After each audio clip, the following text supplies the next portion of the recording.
April 28, 1925, London. Winston Churchill, then serving as Chancellor of the Exchequer, stands before the House of Commons and announces that Britain is returning the pound sterling to the gold standard, at its pre-war parity of $4.86 to the pound.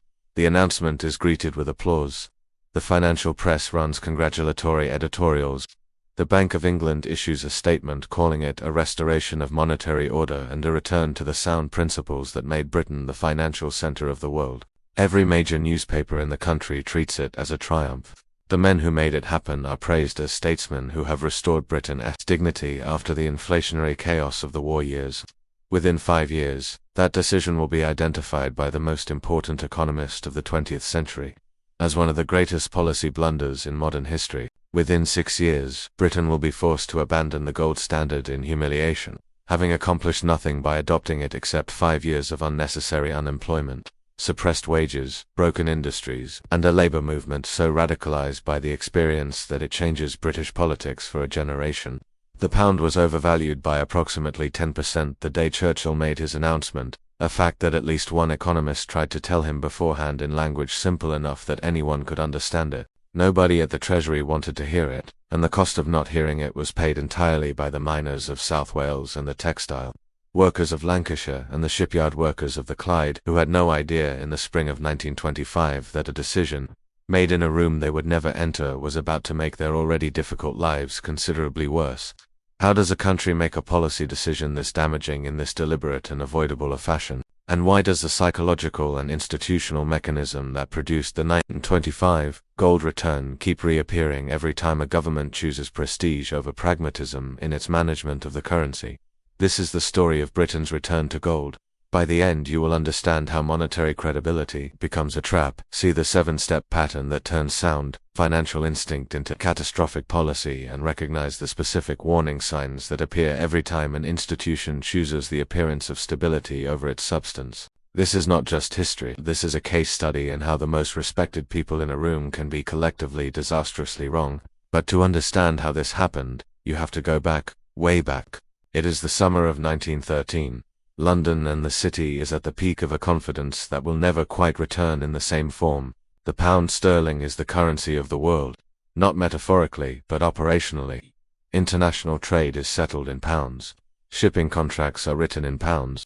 The bonds of governments from Argentina to India to Australia are issued in pounds and traded in London. The City of London, the square mile of banks and insurance houses and commodity traders clustered around the Bank of England. Intermediate, more capital than any other financial center on earth. Britain does not merely participate in the global economy. Britain is the architecture through which the global economy functions, and the gold standard is the foundation of that architecture. Every pound is backed by gold at a fixed rate. Every holder of pounds can, in theory, walk into the Bank of England and exchange them for gold at the statutory price. This convertibility is not a technicality. It is the covenant on which the entire system rests, the promise that makes the pound trustworthy enough to serve as the world's reserve currency, the anchor that keeps prices stable and trade predictable across the entire British imperial and commercial network. The British economy in 1913 runs on this system with an efficiency that looks, from the outside and in retrospect, almost miraculous. Industrial output is high. Unemployment is low by the standards of the era. The empire provides both raw materials and captive markets. British banks lend to the world and collect interest from the world, and the pound that denominates all these transactions holds its value with a reliability that British financiers have come to treat as a natural law rather than a policy choice. In the coffee houses and private clubs and counting rooms of the city, there is a deep, institutional, almost religious attachment to the gold standard that goes well beyond rational calculation. Gold is not just a monetary policy. Gold is what Britain is. Gold is why the pound is trusted. Gold is the reason London is London and not some other city. To question the gold standard in these circles is not to propose an alternative monetary arrangement. It is to question the legitimacy of the entire order that these men have built their lives and careers upon. But beneath this confidence, there is a structural fragility that the elegance of the system conceals.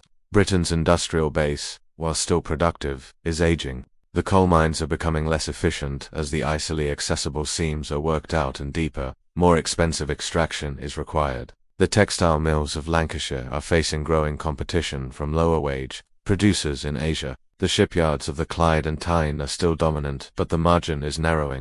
The working class that staffs these industries is increasingly organized through trade unions that have been building membership and institutional capacity since the 1880s, and the relationship between capital and labor in British industry is more adversarial and more fragile than the surface prosperity of 1913 suggests.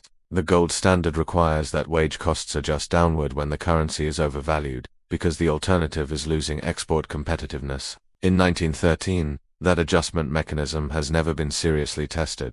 It is about to be tested beyond anything its architects imagined. Meet Montague Norman. He is the governor of the Bank of England and will become, over the following decade, the most powerful central banker in the world. Norman is a complicated man, brilliant and erratic, capable of genuine monetary insight and equally capable of institutional self-deception, at a scale that would be impressive if it were not so damaging. He dresses in a wide-brimmed hat and a flowing cape and maintains an air of mystery that is partly affectation and partly the genuine eccentricity of a man who has spent 20 years in the most exclusive financial institution in the world and has begun to absorb its self-mythology whole. He believes in gold the way a medieval cardinal believes in scripture, not as a policy choice among other policy choices, but as a fundamental ordering principle of civilization. He will spend the decade after the war working toward the restoration of gold convertibility with the focused determination of a man who has confused the preferences of the Bank of England with the laws of economic nature. But John Maynard Keynes, a 41-year-old Cambridge economist who has already written the most devastating critique of the Versailles peace settlement that any economist has produced, sees something different. He has been watching the inflation of the war years and the deflation required to return to gold and running calculations that lead him to a conclusion he states, publicly and clearly and repeatedly in language that requires no advanced training to understand. The pre-war parity of $4.86 to the pound is too high. Britain's cost structure has changed during the war years. Wages are higher, prices are higher. To return to the pre-war rate means either forcing British wages and prices down by roughly 10% to restore competitiveness, or accepting 10% worse terms of trade permanently. Neither option is acceptable. The first requires destroying the living standards of the working class to serve a monetary abstraction. The second is self-defeating as a strategy for restoring export competitiveness. Keynes publishes these arguments in newspapers and pamphlets and presents them to anyone in government who will listen. Some listen politely. Nobody changes their mind. What none of them know yet is that the war has already broken the world, that the gold standard was designed to serve, and restoring the standard cannot restore the world. August 1914, the outbreak of the First World War suspends the gold standard within days. Britain cannot fight a 4-year industrial war on a gold budget. The government borrows massively, prints money to finance the deficit, and prices rise accordingly. By 1918, prices in Britain are roughly twice what they were in 1913. The pound is no longer convertible to gold at the pre-war rate. It floats, and floating, it finds a natural level that reflects the actual purchasing power it commands in the world economy, which is considerably lower than $4.86. The war has also fundamentally changed Britain's economic position in the world. Before 1914, Britain was a net creditor nation. It lent money to the rest of the world. After 1918, it is a net debtor nation. It owes money to the United States, which has financed much of the Allied war effort, and emerged from the conflict as the world's dominant industrial and financial power. The dollar is now, in practice, the most important currency in the world. The pound is competing for a status it held by inheritance and may not be able to hold by effort. None of this changes the conviction in the Treasury and the Bank of England that the right course is to restore gold convertibility at the pre-war parity. The arguments for doing so are not entirely irrational. A credible commitment to gold could attract foreign capital to London. It could restore the city's position as the premier financial center. It could signal that Britain had restored order after the monetary chaos of the war years. It could demonstrate that the pound was again as good as gold, which had been Britain's claim to financial preeminence for a century. These are real benefits, and the people who advocate for the gold return are not fools.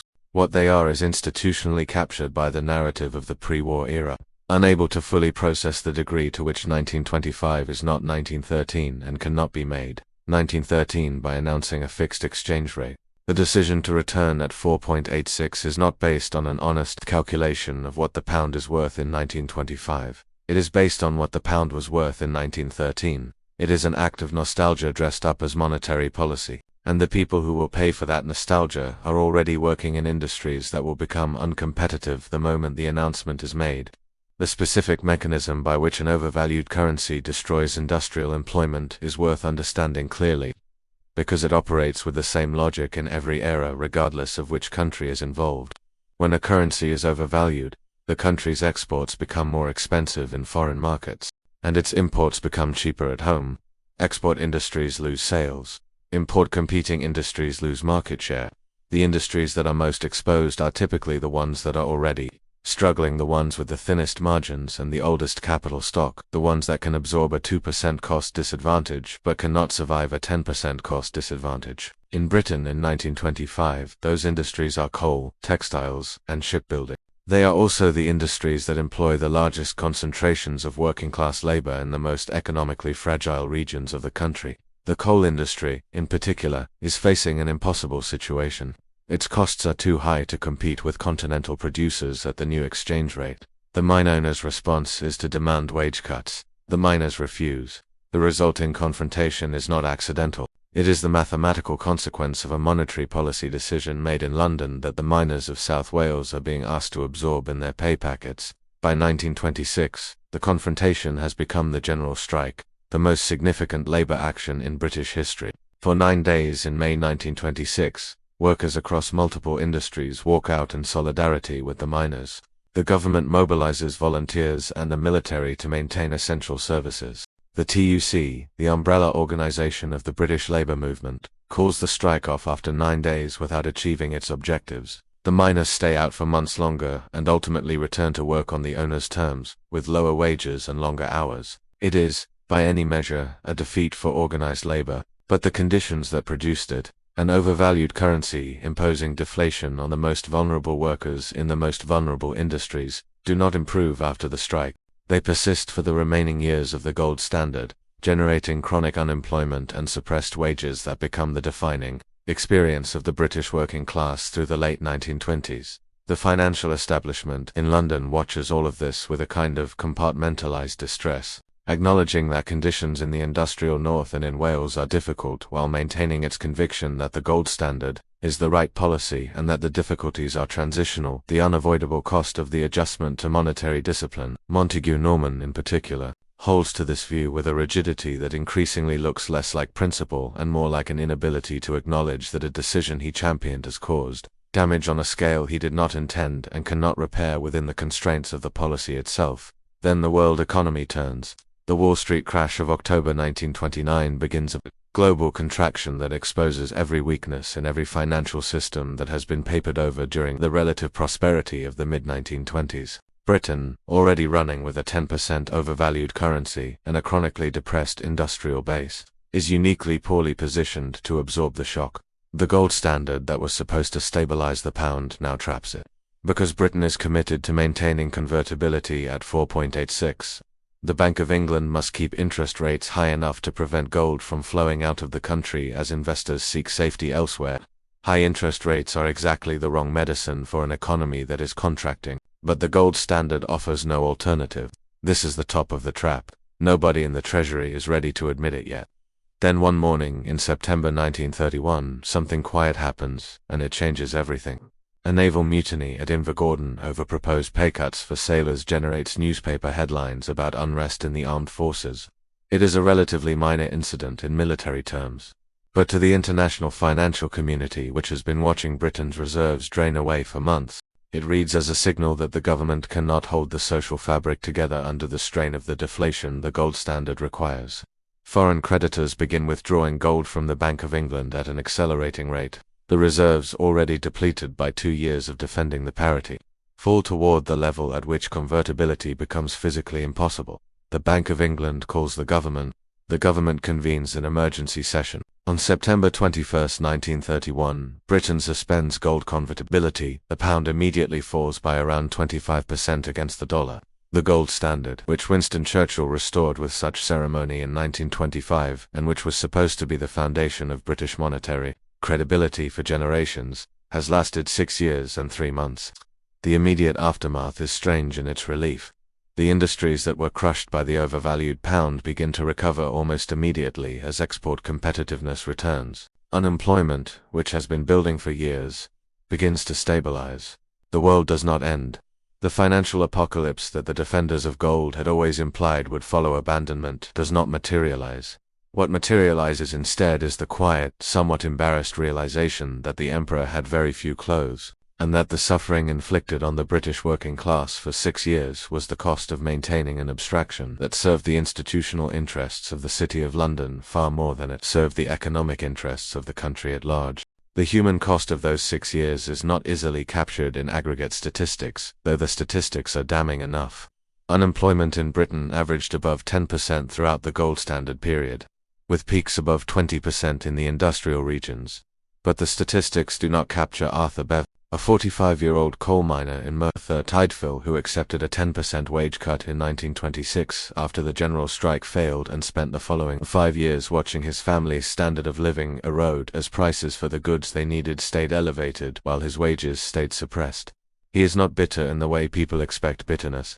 He is quietly furious, the kind of fury that comes from understanding that what happened to him was not a natural disaster, but a policy decision, made by men who would never meet him, justified by an economic theory that nobody who implemented it was willing to fully examine. His daughter, Margaret, will spend her adult life as a Labour Party activist in part because of what she watched happen to her father in the late 1920s. And then there is Reginald McKenna, a former Chancellor of the Exchequer and Chairman of the Midland Bank who understood from the beginning that the 1925 decision was wrong, and said so in private, writing in his diary that returning at the old parity is the decision of men who have confused the honor of the pound with the welfare of the country. He says nothing publicly that would undermine confidence in sterling. He is, after all, chairman of a major bank with significant exposure to sterling assets. His private conviction and his public silence are both entirely rational responses to his position. Together they constitute a near-perfect description of how institutional capture operates. He knows it is wrong, he cannot say so. The institution rolls forward, but Keynes does say so.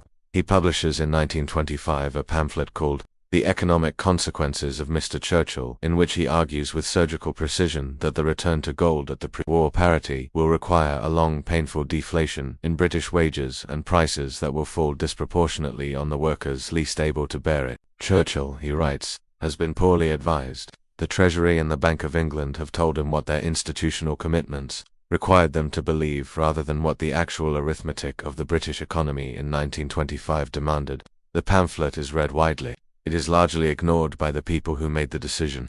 Churchill himself reportedly said that he wished he had never been told about it. And still, nobody in the Treasury or the Bank of England said out loud the thing that needed saying. We have overvalued the pound by 10%, and someone who is not us is going to pay for it. And still, nobody asked the real question, so what really happened? History books describe the 1925 gold return as a well-intentioned mistake, a failure of economic understanding in an era when macroeconomics as a discipline was still in its early stages. That explanation is not just incomplete, it is dangerously incomplete because it treats the episode as an intellectual failure when it is at least equally an institutional and political failure, a failure of the incentive structures that governed who had power over monetary policy and what those people were rewarded for believing. Here is what actually happened.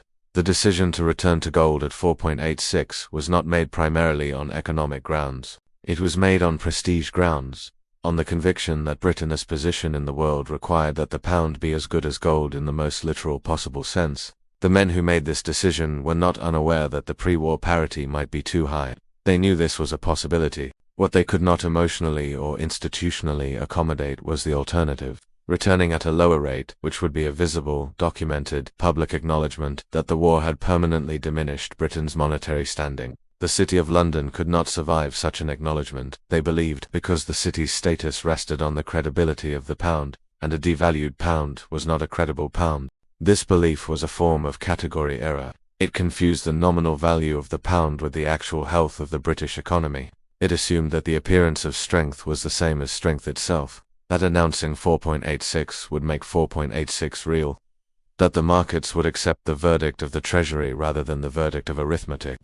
The banks and financial institutions of the City of London had a direct material interest in a strong pound, because they held sterling-denominated assets and collected sterling-denominated fees and operated sterling-denominated credit facilities. A devaluation of the pound was a direct reduction in the real value of those assets and fees. The institution most responsible for advising on monetary policy, the Bank of England, was also the institution whose institutional interests most strongly aligned with a high pound.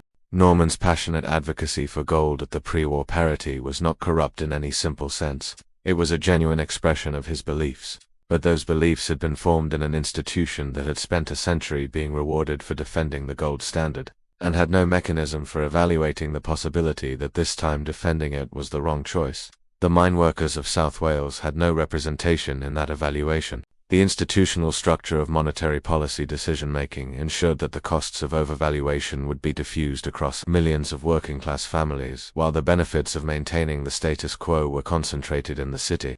Here is the pattern. First comes the new paradigm belief, which in this case is the conviction that the pre-war gold standard was not merely a policy but a law of nature, and that any deviation from it represents a betrayal of the fundamental principles that make sound money possible. Second comes the easy money illusion, the period in the early 1920s when American lending and relatively stable commodity prices create the appearance that the British economy is recovering and that the costs of overvaluation are manageable.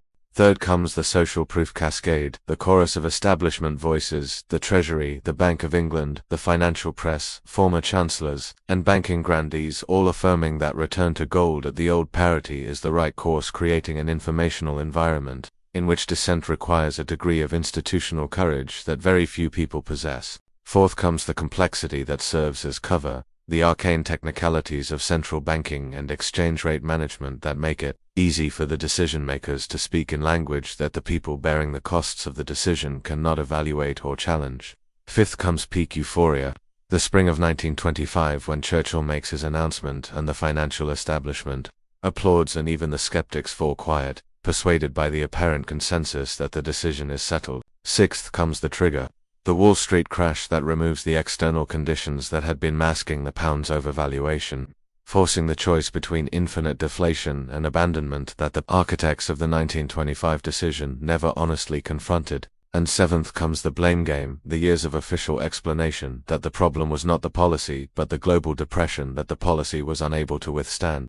The carefully constructed institutional narrative that insulates the decision-makers from accountability while the cost is absorbed by the people who had no voice in the decision. Once you see this pattern, you cannot unsee it. Now let us talk about 2024 and 2025, because the specific mechanism that produced the 1925 disaster, an institutional commitment to a monetary arrangement that serves the interests of the financial establishment while systematically disadvantaging the most economically vulnerable participants in the economy, is not a relic of the gold standard era. It is a recurring feature of how monetary and fiscal policy is made in every era, and the current environment contains several examples that are worth examining with the 1925 lens in place. The European single currency, the euro, has been described by multiple serious economists as a structural equivalent of the gold standard for the weaker economies of Southern Europe. A country like Greece or Italy cannot devalue its currency when its cost structure becomes uncompetitive relative to Germany. It can only deflate internally, cutting wages and prices until competitiveness is restored, which is exactly the mechanism that the 1925 gold return imposed on Britain. The Greek crisis of 2010 to 2015 played out with a precision that Keynes would have recognized. Immediately with the troika of the IMF, the ECB, and the European Commission demanding wage cuts and pension reductions and austerity measures that were in structural terms identical to what the Bank of England demanded of British workers in 1926. Let us run through the checklist against the current environment. The new paradigm belief is present wherever monetary credibility is treated as an end in itself rather than as a means to economic welfare. In the Eurozone context, it is the argument that the integrity of the single currency is a non-negotiable foundation of European integration and that any adjustment to accommodate the divergent economic conditions of member states would undermine the entire project. In the broader context of central bank independence, it is the argument that the credibility of inflation targeting frameworks must be defended, regardless of the distributional consequences of the specific interest rate decisions required to maintain it. Easy money conditions existed in the decade of near-zero rates from 2012 to 2022, but the unwinding of those conditions has not been uniform in its impact. The countries, industries, and income groups most exposed to floating rate debt have borne the adjustment costs most heavily, in a pattern that rhymes with 1925 even if it does not replicate it exactly. Social proof operates in contemporary monetary debates with the same force it operated in 1925 with the consensus of central bankers, finance ministers, and financial market participants forming an information environment in which heterodox views require extraordinary institutional courage to state publicly. The economists who argued during the 2010s that Eurozone austerity was counterproductive were largely correct and largely ignored, in the same way that Keynes was largely correct and largely ignored in 1925. Complexity serves the same function now that it served then, providing technical cover for decisions that have clear distributional consequences that the technical language helps to obscure. When a central bank announces that it is maintaining the overnight rate at a particular level to anchor inflation expectations at the target, what it is also saying in plainer language is that it is willing to generate whatever level of unemployment is required to achieve this result, and the workers who will become unemployed to anchor inflation expectations are not represented in the interest rate committee meeting.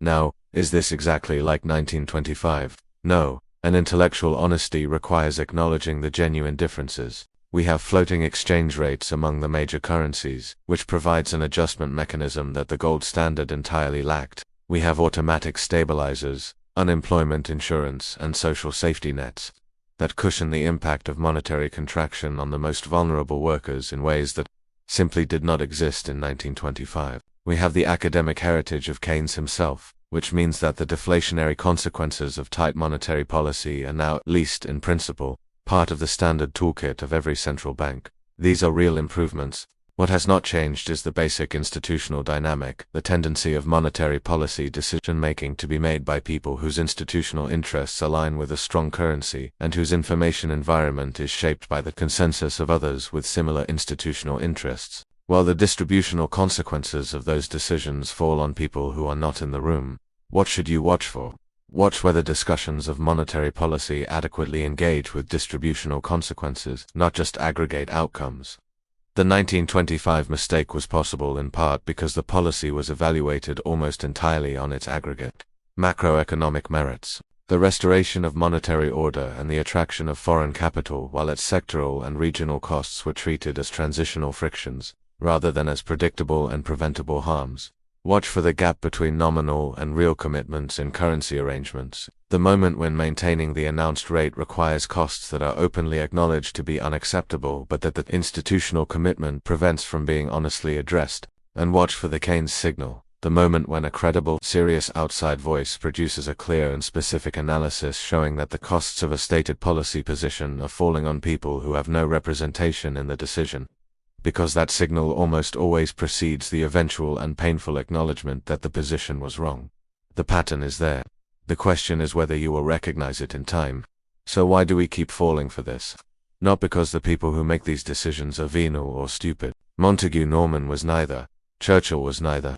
The Treasury officials who advised the return to gold at 4.86 were among the most technically accomplished civil servants in the world. They fell for it because of something more fundamental than a lack of intelligence or information. They fell for it because the institutions they inhabited had spent decades being rewarded for one set of beliefs, and those beliefs had become, in the most literal sense, unquestionable. Not unquestioned, unquestionable.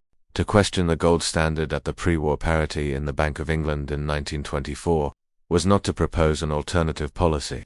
It was to attack the foundations of the institution and the legitimacy of the people who ran it. Keynes could do this because he was outside the institution. Norman could not do this because he was the institution. And the miners of South Wales, who had the most compelling interest in an honest answer to the question of what the pound was actually worth in 1925, had no access to the institution at all. This is the deepest lesson of 1925. And it applies with equal force to every monetary and fiscal policy decision of similar magnitude in every era. The people who pay the costs of a policy mistake are rarely the people who make the policy. The people who make the policy are embedded in institutional structures that reward certain beliefs and punish others, that create consensus through processes that look like analysis, but function more like social coordination, that make the boundaries of acceptable thought visible and enforceable without ever writing them down. In this environment, the role of the outsider, the Keynes, the person with sufficient independence and sufficient courage to say, clearly that the arithmetic does not work regardless of the institutional preferences of the people doing it is not just academically important, it is morally important, because the alternative to speaking the inconvenient truth is that Arthur Bevan takes a 10% pay cut in 1926 to defend an exchange rate that the people who set it privately suspected was too high from the beginning. You cannot control what the Bank of England decides to do with interest rates. You cannot control whether the European Central Bank prioritizes the concerns of bond markets over the welfare of Greek pensioners. You cannot control whether the institutional consensus around any given monetary arrangement holds past the point where it should have been reconsidered. What you can control is your own ability to hear the Keynes signal when it appears to recognize when a serious outside voice is making a clear, arithmetic argument against a dominant institutional consensus and to take that argument seriously, rather than dismissing it because of who is saying it or who is arrayed against it. The 1925 case gives you a precise historical benchmark. The argument was made clearly and specifically before the decision was implemented. The costs were accurately predicted. The people who made the decision had access to the argument and chose not to engage with it, and the people who suffered the consequences had no access to the argument at all. That sequence is not unique to 1925. It is the standard operating procedure of institutional monetary policy in every era, and knowing it should make you somewhat more attentive and somewhat more skeptical. Every time an official consensus tells you that the costs of a policy choice are temporary, transitional, and falling on people who deserve them. Now I want to hear from you. Which current monetary or fiscal policy do you think is most likely to be judged by historians the way we now judge the 1925 gold return? And which current Keynes do you think is being ignored in real time? Drop your answer in the comments. The most useful analysis in these conversations almost always comes from the people watching. These decisions being made and living with their consequences. If this changed the way you see the relationship between monetary policy and the people it affects, hit the like button. Subscribe if you want more stories like this one. Next time we are looking at the Smoot-Hawley Tariff Act of 1930, the legislative decision that turned a bad recession into the Great Depression by triggering a global trade war that nobody planned and nobody could stop once it started. Another pattern hiding in plain sight. Another lesson they do not teach in school. Remember, history does not repeat, but it rhymes, and the rhyme scheme of 1925 is more recognizable right now than it has been in decades. See you in the next one.